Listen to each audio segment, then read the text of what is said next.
Adil kata Nino, baca SLB, bahasa Ibu Kota.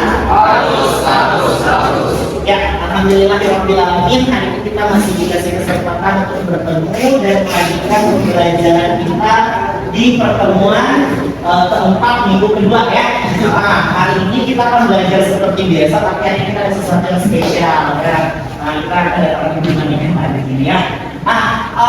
Sebelum mulai kita berdoa dulu. Saya minta satu orang volunteer untuk memimpin Kalau kita mulai kegiatan kita dapat ini, apa baiknya melakukan doa kepercayaan kita doa dulu.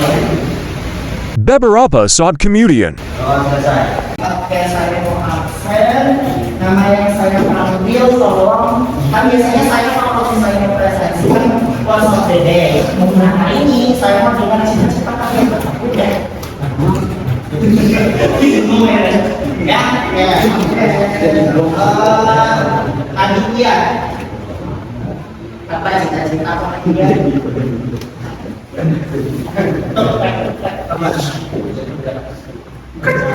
Amin. Ya, Eko. Apa cita-cita Eko? Mau jadi Amin. Alda.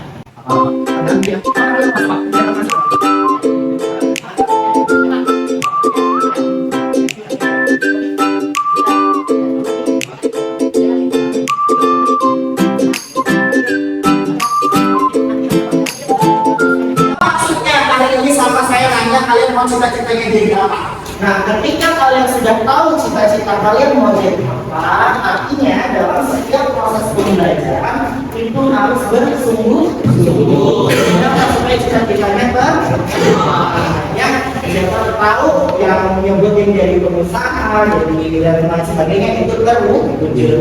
Ingat kata-kata dalam doa. Nah ya. Oke, sudah hari ini kita akan masuk pembelajaran. Sebelum itu Bapak belajar. Yang saya ingat, ya Pak, ada siapa yang mau jawab? Nanti kita belajar apa nanti minggu lalu nanti? Hadir. Mereka kita belajar apa mereka? Terutama komandan. Apa yang kita pelajari di hukum adat itu?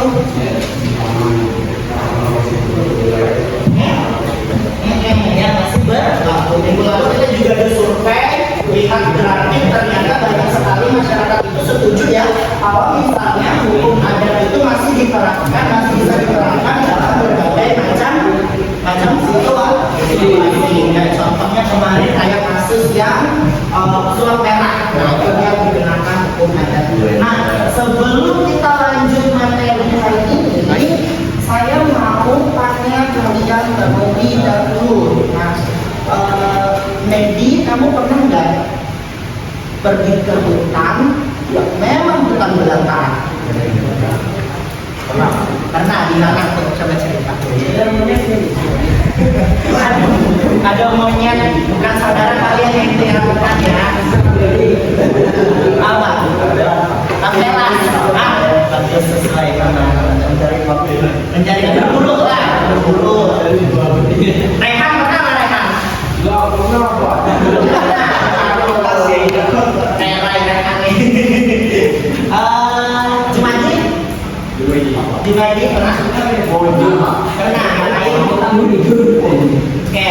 Evan pernah? Sering. Oke. Apa yang akan yang mempertanyakan dulu adalah materi yang akan kita pelajari hari ini.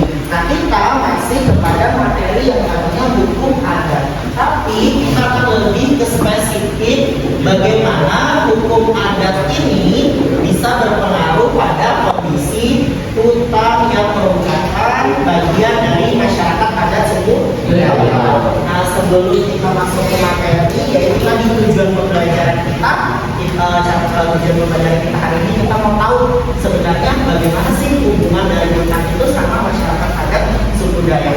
Nah, kenapa bisa seperti itu? Karena masalah ini adalah masalah yang sangat sering sekali terjadi atau hangat dengan orang itu saat-saat sekarang. Nah, ingat nggak kalian kasus yang baru-baru aja viral terkait dengan Israel? Kalian tahu? Itu kan kaitannya sama company, terus tapi hubungannya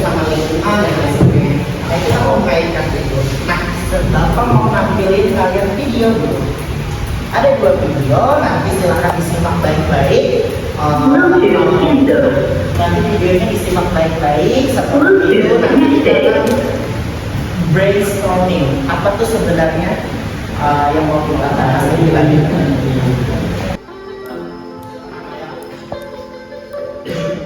Dan di desa Mekaraya ini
sama kalau di Kalimantan Barat itu ada namanya hutan adat sama buwe namanya ya.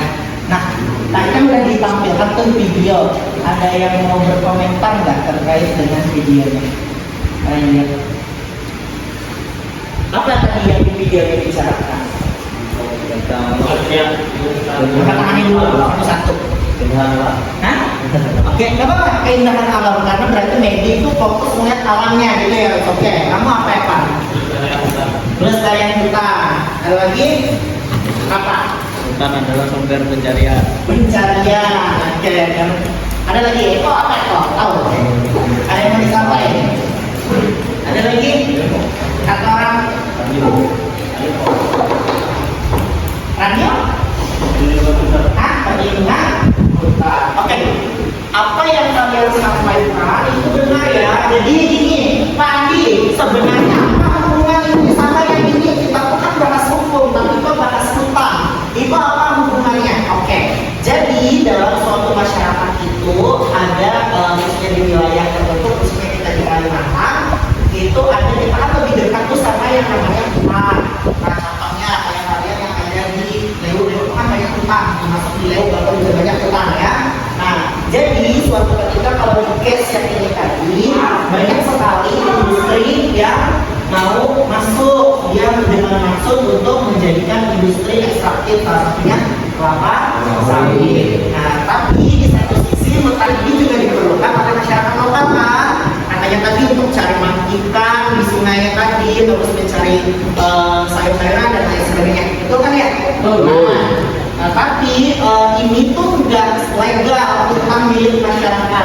Sehingga masyarakat itu mau menjadikannya sebagai hutan adat agar tidak sembarangan terekspos yang ini tadi.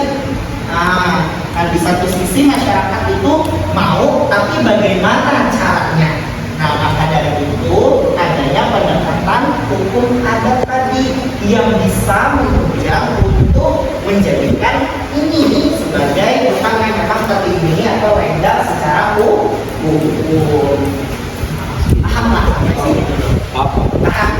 Nah, jadi hari ini mau ngapain Pak Andi? Nah, karena kita konteksnya adalah tentang hukum adat dan hutan, maka kita akan cari tahu ya sebenarnya yang bisa jadi hutan itu secara hukum itu seperti apa. Nah, maka dari itu kalian akan saya bagikan ke dalam beberapa kelompok untuk mengidentifikasi beberapa jenis hutan yang memang legal atau sah secara hukum itu dikelola oleh masyarakat ada dengan penegakan hukum adat. Paham ya di sini ya? Nah, ada pertanyaan Pak? Ada. Berarti Bapak bagi kelompoknya dulu lah. Ini tadi Bapak sudah buat cara bagi kelompoknya. Nah, nanti karena kalian ini harusnya 19 orang atau minta satu kelompok nanti itu ada 4 ke 5 5 total 5 total 5 lah tapi maksimal kerja semua Ya. Oke, insyaallah. Kelompok pertama silakan.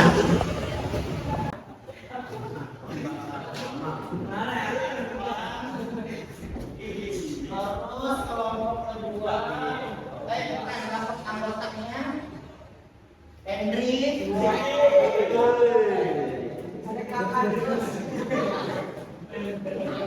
Ini nanti waktu gajinya aja atau bukan bapak yang gajinya ini? Sandra.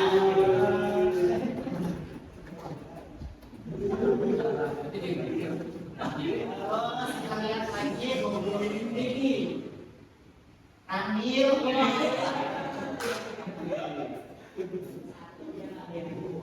terus 5 lagi. Ya,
perhatikan penjelasan Bapak biar pengerjaannya nanti sat-sat. Dengarin.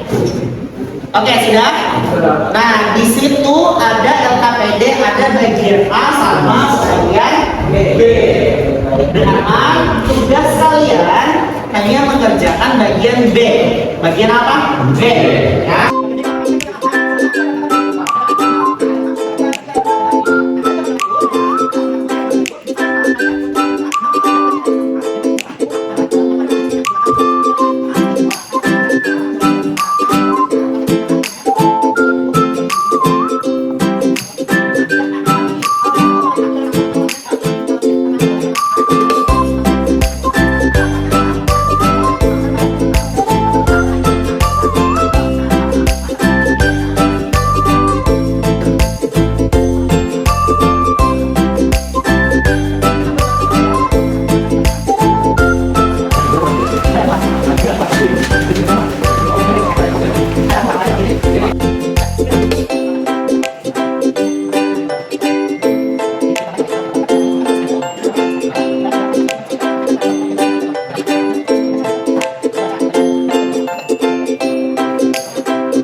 Ya dibaca.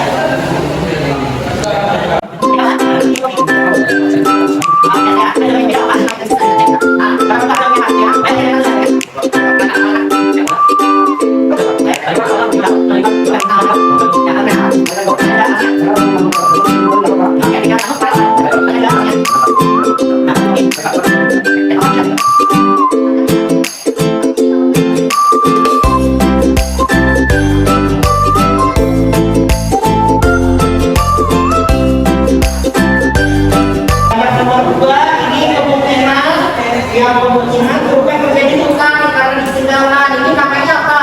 Talenta. Betul ya, jelas ya. Nah, nomor 3. Ini apa ya? Nomor 3. Kita lihat. Ini awalnya utang nih, berubah jadi tempat kaji. Lama-lama nanti dia ditumbung nih kayak macam jenis kayu. Terus juga biasanya kalau orang kayak itu dia dipanen sama karet atau apa gitu ya biasanya. Ini namanya apa nih? Enak lah. Karena lama-lama jadi utang. Nah ini nomor 4 dengan mudah nih. Terus yang terakhir, paham ya? Paham ya? Oke, boleh dikumpulkan dulu. Nah, ini utang dari tinjauan hukum adat masyarakat budaya. Nah, coba dengerin. Dari sini kesimpulannya ada apa nih? Ada berapa jenis hutang kalau misalnya kita melihat tinjauan hukum adat budaya dengan pendekatan peraturan gubernur ini ada berapa? 5. Sebenarnya ada 5 ya. Kalau di peraturan itu ada sebenarnya 6 itu kayak termasuk yang 5. Ada apa yang pertama kesimpulannya? Ada apa?